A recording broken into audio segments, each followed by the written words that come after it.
स्वागत आहे तुमचं डेली ब्लॉगमध्ये।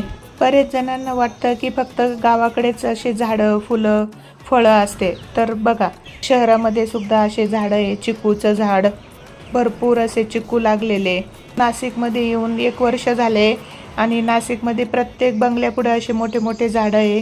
फणसाचे झाडं आहे, चिकूचे, आंब्याचे, खूप जुने झाडं बंगल्यामध्ये सुद्धा जतन केलेले आहे लोकांनी। खूप छान। हे बघा, असं नाही की गावाकडेच आपल्याला हे बघायला भेटते, इथं नाशिकमध्ये सुद्धा इतके जुने झाडं जपून ठेवलेले आहे आणि आज इतके छान फळं लागले। एवढ्या उन्हाळ्यामध्ये फणस, आंबा, चिकू आणि फुलझाडे ही इतकी सुंदर बहरलेली आहे। शहरात सुद्धा जे दृश्य फक्त गावाकडे बघायला भेटतं ते शहरात सुद्धा बघायला भेटतंय, नाशिक सारख्या शहरामध्ये। तुम्ही पण नाशिकला असाल तर तुम्हाला नक्की माहिती असेल ही। माझे नाशिकमधले डेली ब्लॉग बघण्यासाठी चॅनलला लाईक, शेअर, सबस्क्राईब करा।